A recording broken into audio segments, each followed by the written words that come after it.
He can fight here longer than any organic being. Doomsday does not need to breathe. This is where the fight shifts into its darkest direction. No air to conduct sound means Hulk's roar is no longer a psychological weapon. No ground to stand on means... They just sitting there like, you done yet, bro? Like, I know. Wait, what? Psygeek Lab. This is a whole nother John? Bro, what the hell is going on? What was the other one that we watched? Geek Science or something like that? This is Psygeek Lab. Bro, this has to be the same guy. Look, it's a female character instead though. Around the world did not just listen to the voice shake, they shattered. Not because... Okay, alright, well, let's watch this. Could Hulk survive Doomsday with 2 R's? Who is running this channel? Let me know what you guys think down in the comments below. Could Hulk survive Doomsday? He could. I mean, Doomsday is a little spiky, like Abomination was in the Incredible Hulk movie. They're both like little bony, like spiky-ish. But Doomsday is strong though, right? Doomsday is very, like, not to take anything from Doomsday at all, but like Hulk is just on a different level in terms of strength, right? Because of an earthquake, not because of a volcano, but because something was walking, something that had killed Superman. And now, it was facing the only thing in the Marvel universe that could understand its language: pure destruction. On one side is Hulk, the violator of the law of conservation of energy, a biological reactor with no ceiling limit, becoming more invincible the angrier he gets.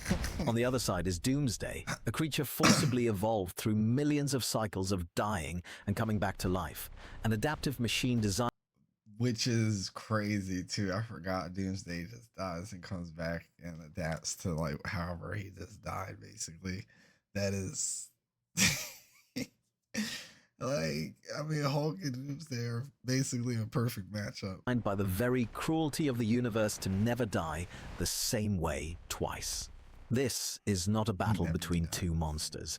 This is an equation between infinite force and infinite adaptation. See, I want Nerd Science to do like this, bro. I want them to do this. Use these broken ass fights. Because everybody wants to see fights like this. I would definitely want to see like Hulk versus Doomsday. You know what I mean? I don't know. And its mathematics sounds like the apocalypse. Phase 1. F-Class, Primal Impact, Kansas. It begins in the middle of the wheat fields. No warning, no declaration of war, only a sonic boom as Doomsday emerges from a meteor crater, the bones on its body protruding like daggers made of spine, its eyes milky white and completely soulless. It has no tactical consciousness. It does not need one. It is the instinct of destruction elevated into a biological weapon. Hulk senses the tremor from 40 miles away before he sees it. This is what is special about Hulk's physiology. His gamma-altered adrenal glands do not merely react to danger, they quantify it. And for the first time since Bruce Banner transformed, that biological system is sending a signal not of anger, but of primal warning. Hulk charges in first. This is the first mistake, and also the last mistake he can allow himself to make. Hulk's first punch carries force equivalent to 100 megatons. It would vaporize anything that has ever existed in this solar system. What did he say?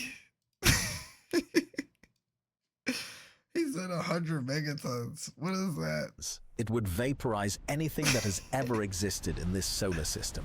Doomsday is hurled backward through 3 granite mountain ranges.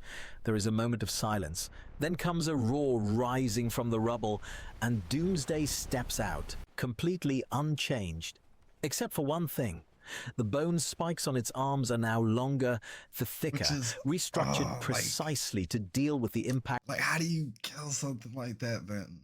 If it just dies and adapts to how you just killed it and is immune to that, like, how would you kill this thing? Characters like these, you have to just freeze them, cement, paste them like Batman did. That's the only way you would probably beat something like this. And as for Hulk, same thing. So this fight is really just an infinite fight. It doesn't stop. It just keeps going until they can't find each other to fight anymore. Which is hilarious. Force it just received. This is the science that makes Doomsday more terrifying than anything in the DC universe. Its adaptation mechanism is not merely tissue regeneration, but targeted evolution in real time. Every exploited weakness is permanently removed.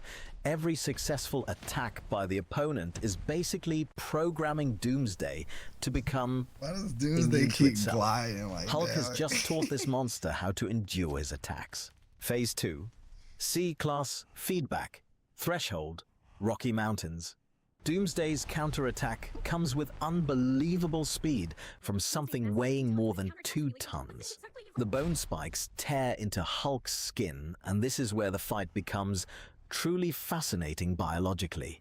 Hulk's skin is not simply durable, it is reactive gamma tissue, meaning it changes density in real time based on impact force. But Doomsday's spikes do not attack through blunt force. They pierce through localized pressure, an entirely different physical principle. Green blood drips onto the ground. Hulk looks at the wound. Then it closes. But what Hulk cannot see is something far more important. Doomsday has just taken a biological sample. Its evolutionary machinery is analyzing the gamma radiation in Hulk's blood, searching for a resonance frequency to break it apart. Hulk escalates. This is an unavoidable physiological response. When angered, the gamma feedback loop accelerates. Body mass increases, bone density increases, electromagnetic intensity inside the cells surges. He becomes World Breaker in 47 seconds, each footstep creating 8.0 Richter seismic waves. But Doomsday is escalating as well, and this is the core difference between these two beings. Hulk escalates based on emotion. Doomsday escalates based on data. When Worldbreaker Hulk strikes downward, the ground fractures in a 500-meter radius. Doomsday sinks down, but when it rises, the bone shield on its chest is twice as thick, restructured at the optimal angle for force dispersion. It is no longer absorbing the blow, it is redirecting it. Hulk is fighting a war that is constantly adapting into the shape his own attacks designed. Phase 3, A-class radiation, threshold, stratosphere. The fight escapes the ground when Hulk makes a rare tactical decision. He grabs Doomsday and jumps. Not flies, jumps. With enough force to escape low orbital velocity within seconds. At an altitude of 40 kilometers, the temperature is minus 70 degrees Celsius. The air is so thin that every breath is a struggle. This is where Hulk has the theoretical advantage. His oxygen storage capacity far exceeds normal physiology, adjusted by gamma radiation to optimize metabolism even under hypoxic conditions. He can fight here longer than any organic being. Doomsday does not need to breathe. This is where the fight shifts into its darkest direction. No air to conduct sound means Hulk's roar is no longer a psychological weapon.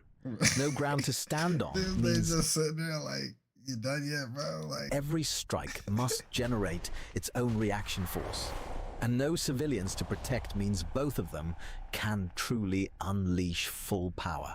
Like Doomsday discovers something in the stratosphere that it has never tested before.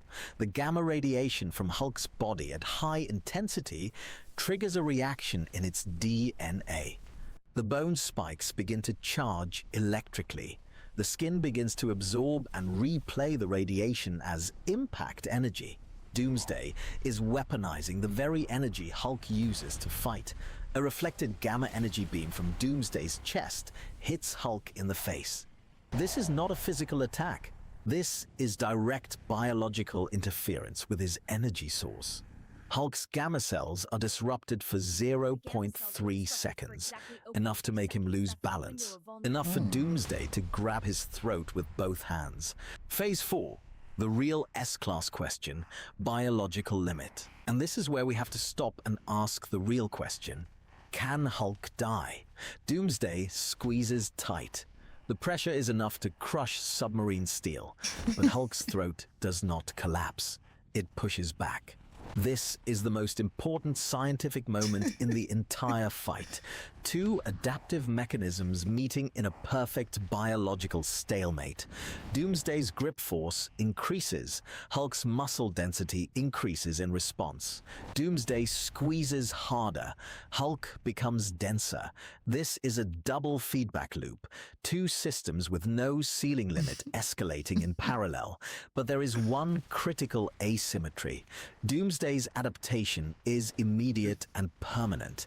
Every new level of resistance from Hulk. Right. Yeah, that's right. So Doomsday stuff is permanent. Hulk just gets angry up until the point where, you know, he doesn't feel like he wants to smash things. Maybe Doomsday is Victor, but Hulk still wouldn't die. Like, Doomsday would try to kill Banner, and then Hulk just immediately come back. Hulk's just gonna come back out immediately, right? Like, this fight is weird, low-key. Is instantly encoded by Doomsday into its biological structure. Weirder than I thought it'd be. Meanwhile, Hulk's gamma feedback loop depends on emotional state. It depends on rage, and this is the deadly paradox. When being strangled, when oxygen drops, when consciousness begins to fade, Bruce Banner starts to return. Not because the anger decreases, but because the oxygen-starved brain begins to lose the ability to maintain an extreme emotional state. The gamma feedback loop needs a functioning mind to escalate. When that mind begins to collapse, Hulk's fuel source collapses with it. Doomsday senses the change, not through intelligence, through evolutionary instinct. It knows the prey is weakening. Conclusion. The rest is silence. Hulk does not die.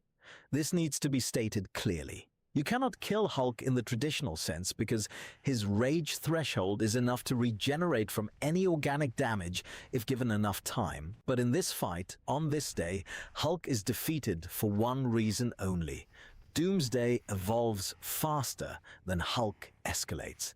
That is not a failure of strength. It is a failure of biological architecture. Hulk is an infinitely powerful reactor, but one that depends on human emotion as fuel. Doomsday is a survival algorithm completely without emotion, without psychological weakness, without a ceiling limit based on mental state. So, who truly wins? Scientifically, no one. Hulk cannot be permanently killed. Doomsday cannot be permanently stopped. But within the parameters of a single battle, Doomsday solves the equation. Hulk has no answer for. Hulk does not survive Doomsday. He only survives to fight again another day. But what do you think? If Hulk were given enough time to escalate before Doomsday adapts, would the result change? Let us know in the comments below. Because Doomsday would just adapt again, right? Like, this is crazy. Of course, yeah. Side Geek Lab. Like, what is going on with all these things now? Let me know what you guys think down in the comments below. Could Hulk survive Doomsday? They both survive. Nobody wins. I thought Hulk would have had it in the bag, but I forgot that Doomsday adapts like that. Matter of fact, I'm gonna load up the the battle simulator. We can do our own test to see who wins, because somebody's gonna win. At least we do get a winner. Let's see it. Let's see it. Where's Doomsday going? Hey, you're going off track.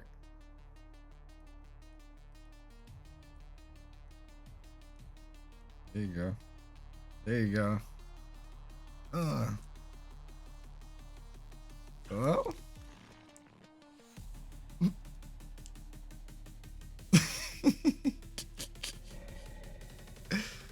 What is going on right now? Hulk is dunking bull though. Like, damn. He's hitting him so hard, he's making him disappear. Like, and Doomsday is dying every time. He's like dying every hit. Imagine if this was like the strongest Hulk has ever been, like freaking like just by a million. Oop. And Doomsday still won. Wow. Wow. And Doomsday really claps Hulk like that? Kind of broken. Yeah, you're broken. Hit that like button, hit that sub button if you haven't already. I'll see you guys in the next one. Hopefully it's a Nerd Science, John. Hopefully.